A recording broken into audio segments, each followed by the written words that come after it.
This is part 3 of my little series on History of Yousician. This is the part where I kind of go more into personal recollections instead of talking about stuff I found through Google and Wikipedia. So, Yousician was actually the first game of its kind that I ever came across. Of course, I'd heard of Guitar Hero, but Guitar Hero wasn't, identified as a learning tool. So at the beginning of 2014 was when I bought my first guitar. I already had been playing piano for about 4 years. But in 2014 I bought my first guitar near the beginning of the year, and I mostly did self-learning through, I used various guitar videos, mostly Justin Guitar was the one that I stuck with the most. Whenever I had to tune my guitar, I'd use Guitar Tuna. That's tuna like a fish, yeah. Because that was the app that consistently came up first in Google Play when you searched for guitar tuners. And I was vaguely aware that Guitar Tuna had some learning games built in, and I figured they were flashcard games, things like that. Never got around to playing them. Then one day this new button appeared, and I didn't actually realize it was new, but on a whim I pressed the button to see what kind of game would pop up. But it wasn't the flashcard chord diagram game that I expected to see. Instead, right within the Guitar Tuna app, this slimmed down version of Yousician popped up, cueing me to play open chords in time with a bouncing ball in the key of A minor to the House of the Rising Sun. And I was hooked. I had never had so much effortless fun strumming an A minor chord. Now what I didn't know at the time was that this was actually a brand new game that had just been released. Though I was definitely, I didn't know this was a new game, but I was definitely kind of shocked that my phone had the power to hear these chords and tell them apart, because I'd never seen that before. Yousician did a lot of things that no other app was doing at the time. It was a completely educational tool, and it was completely a game. The playful color scheme and bouncing ball, in addition to the use of point systems and other familiar game mechanics, made it clearly and enjoyably a game, like Guitar Bots before it. But it was also Guitar Tab, also like Guitar Bots. And unlike its predecessor, it also had educational videos and a curriculum path that was intended to take you from absolute beginner all the way to pretty high levels. And all this on your phone, which in 2014, at least from my vantage point, was kind of a big deal. I had a pretty low-end phone, but the app was still able to use the available system resources to process audio response in real time.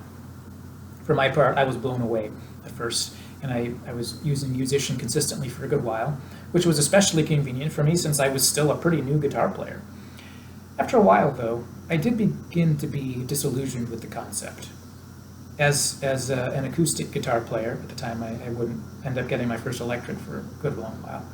So as an acoustic player, I found myself being able to play the scripted melodies and riffs while in the game, using that gamified tablature, and I got decently advanced for a beginner.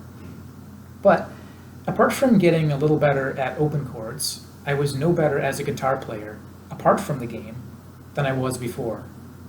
I had no idea how to create melodies on my own, like the ones that I could play in-game. I had no idea what to do with the frets or how to get from string to string without hitting a wrong note. I had no idea how to make music than I did before starting with the game.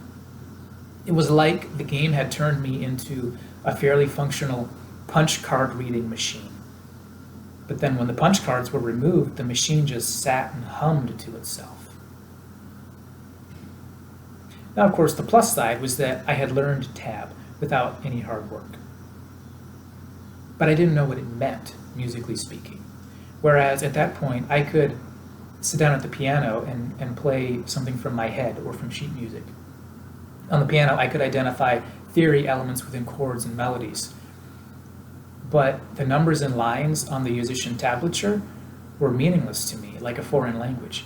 It was exactly like I had been trained to be a robotic punch card reader.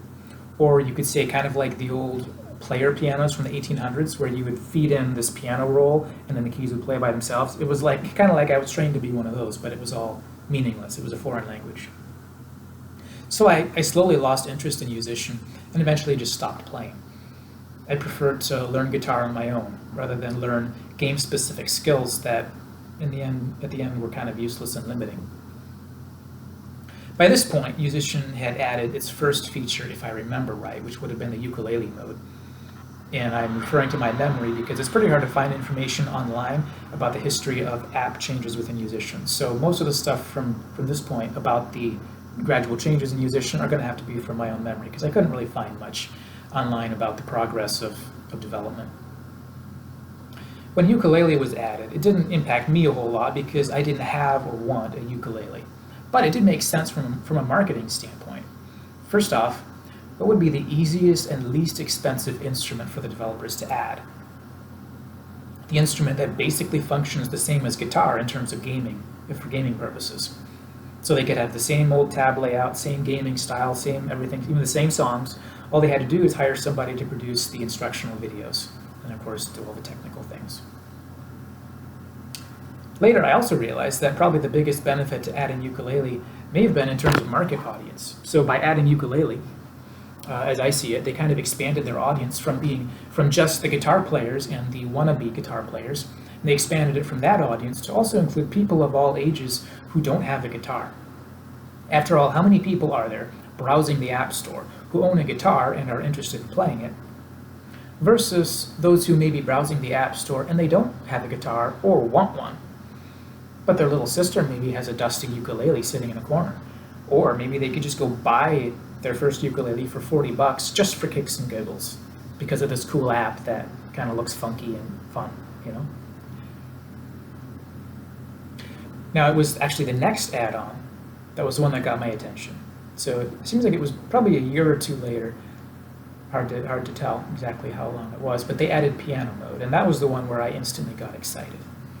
My piano sight reading skills had long stagnated, and I was exclusively playing on the piano. I was exclusively playing chord charts and lead sheets and improvising my own stuff, having completely given up on sight reading.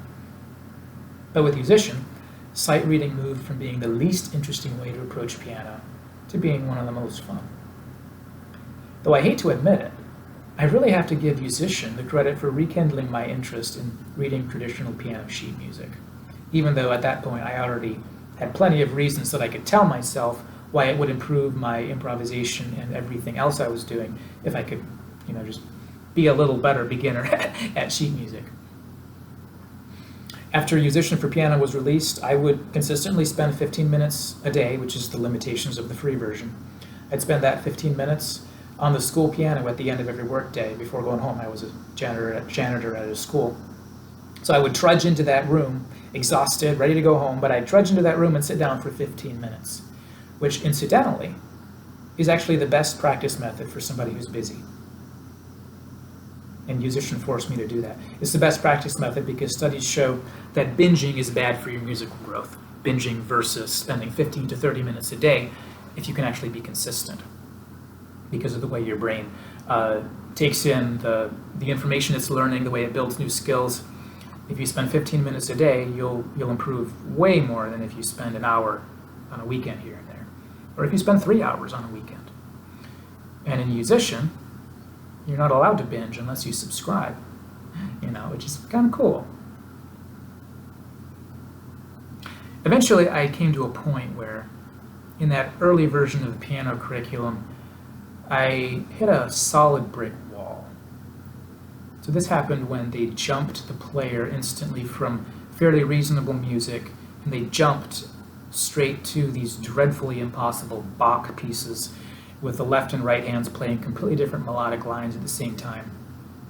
And even after slowing it down, I was making little to no progress. It kind of turned into a chore. So finally I realized it would be more fun to ditch Yousician and play actual beginner sheet music from a book, which I did. And I found that I actually liked sight reading because I had this game mindset stuck with me. I found that I actually liked sight reading without Yousician. So Yousician is to blame for rekindling my interest in being able to read sheet music. After quitting using Yousician, I took that same 15 minutes per day and spent them on beginner sight reading books. And I loved it. Thanks to Yousician. Next video, I'll talk about some of the additional features and instruments that were rolled out over the years and how Yousician gradually changed into the form we're with today, and then after that I'll part 5, I'll talk about some other apps that are similar that exist today and stuff like that.